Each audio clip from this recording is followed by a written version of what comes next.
Have you ever wondered why those with the deepest spiritual awareness frequently emerge from the most turbulent, dysfunctional families? Why does it seem that you, the one who perceives beyond surface appearances, who experiences emotions with profound intensity, become labeled as the rebel, the misfit, the family burden, the stranger within your own bloodline? If you're drawn to expanding consciousness and diving into life's hidden dimensions, subscribe to fractal wisdom so you never miss essential insights along your spiritual journey. Now, let's address something most people refuse to acknowledge. Your suffering isn't divine punishment. It is sacred preparation. Carl Jung, a towering figure in both psychology and spirituality, understood that each of us arrives carrying the seeds of individuation, the process of becoming our most authentic, integrated self. But here is the uncomfortable reality, rarely spoken aloud. For those destined to raise collective awareness, your metamorphosis doesn't begin in tranquility. It ignites within dysfunction. Your birth into a family resembling a war zone rather than a refuge isn't accidental. Jung observed that becoming who you truly are represents life's greatest privilege. Yet there is a crucial paradox.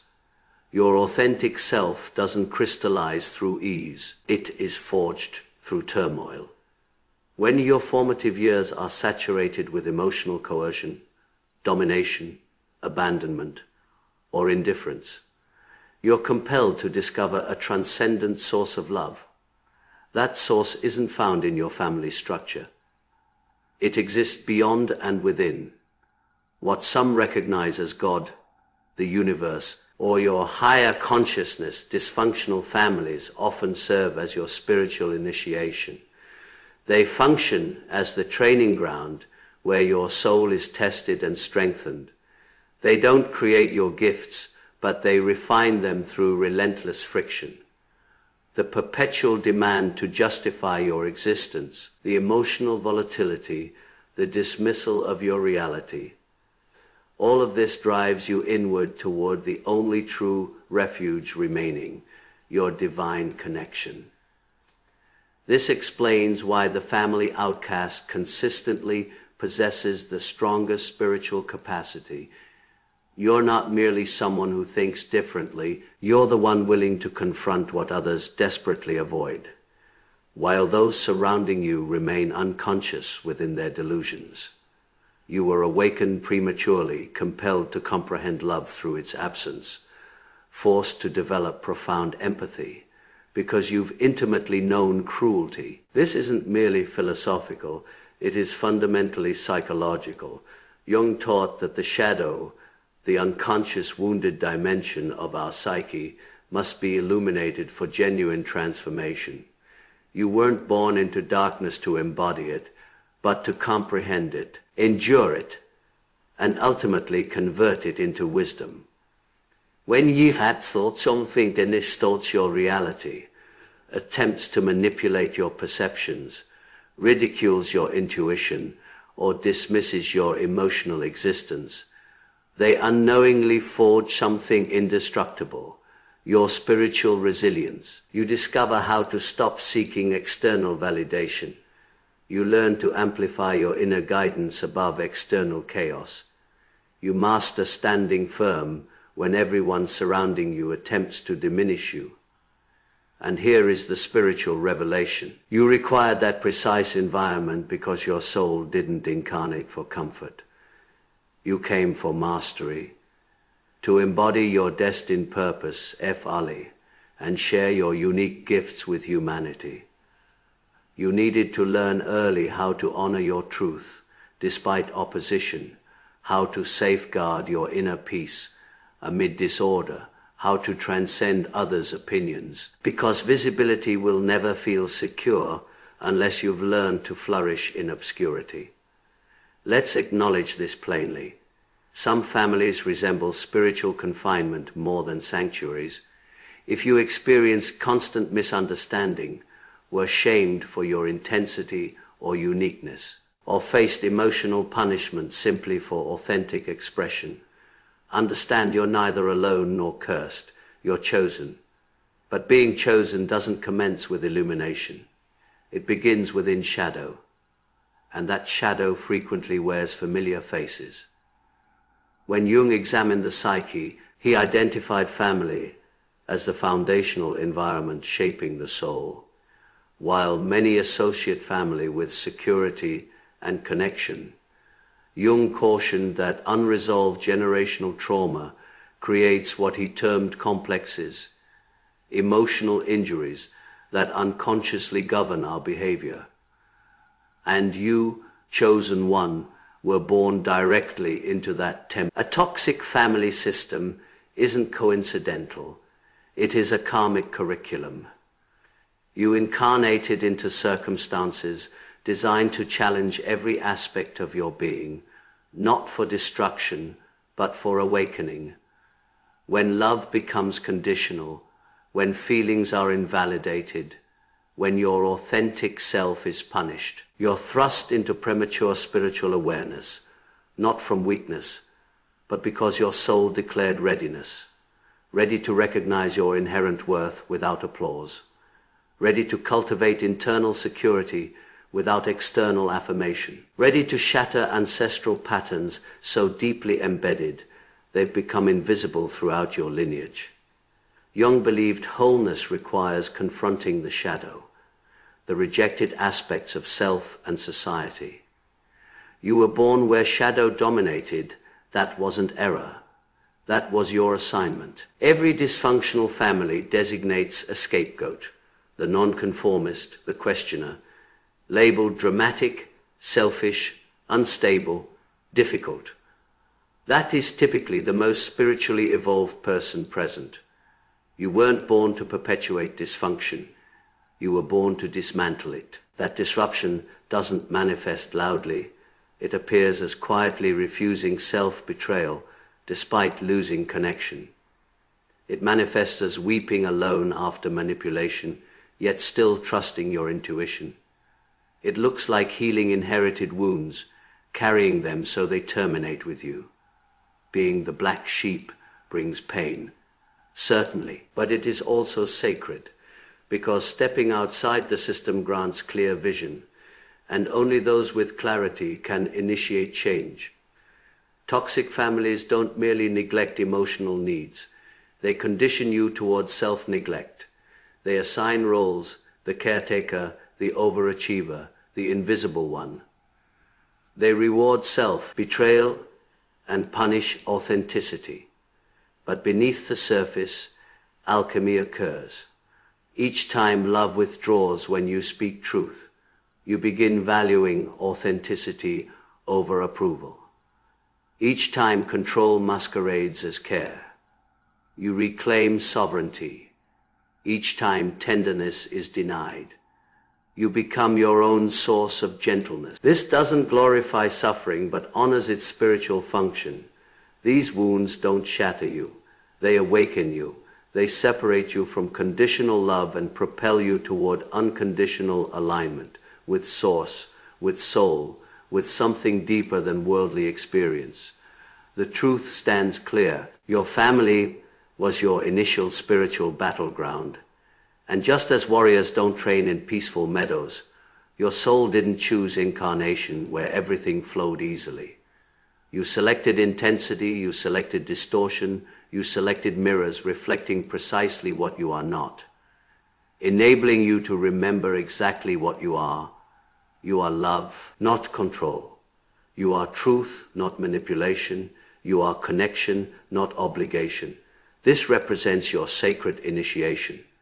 While others inherit and repeat family patterns, you declared, "It ends with me," that is both the cost and privilege of being chosen. Let's discuss what happens when your light begins penetrating illusion. Because the uncomfortable reality is that when you start ascending, toxic individuals rarely celebrate you. They criticize, mock, manipulate, or attempt, dragging you back into the chaos you're transcending.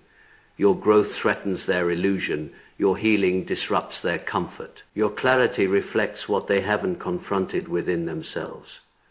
This is why maintaining groundedness becomes essential, not optional. You're not here for their approval. You're here maintaining source connection.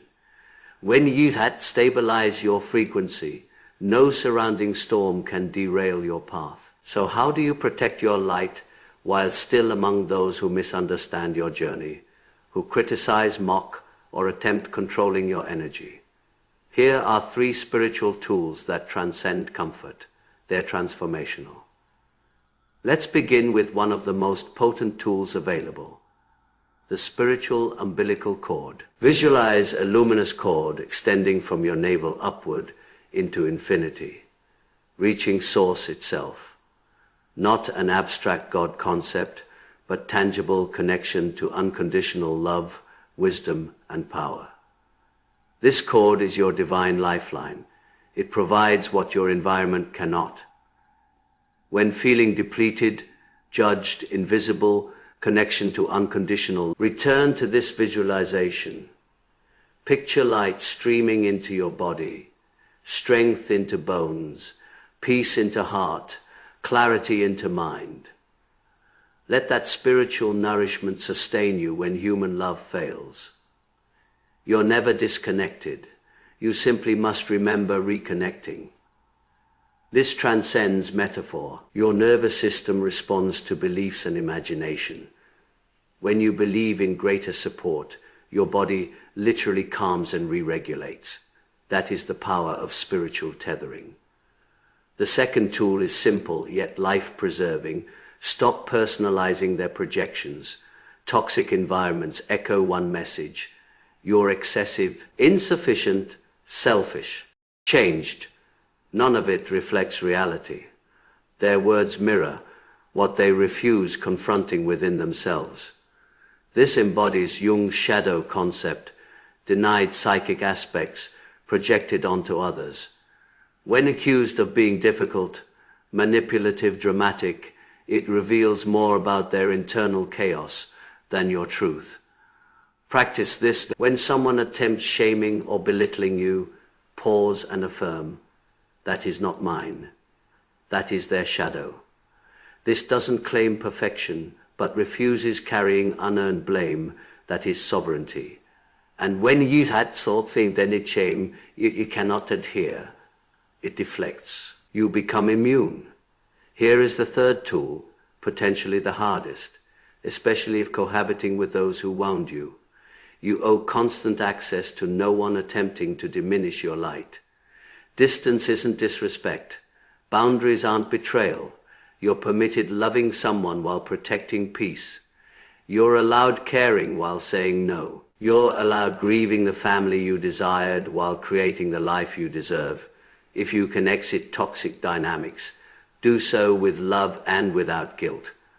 But if departure isn't yet possible, create spiritual safety pockets, connect with aligned souls, whether online communities, YouTube teachers, or a single understanding friend. Find people elevating your frequency, not draining it. You're not meant healing in isolation. The more time spent with those reflecting your soul rather than your wounds, the faster your light stabilizes. Your placement in a toxic family wasn't accidental. You were positioned there because your soul possessed strength to transmute pain into purpose, and now you're accomplishing it. These tools transcend spiritual platitudes. They're soul survival equipment. They maintain your rootedness in reality beyond chaos. A reality where your worth remains unquestioned. Your love isn't weaponized and your voice isn't silenced. So if today feels overwhelming, return to source. Remember the cord. Remember your identity. And remember this: you were never broken, merely being prepared.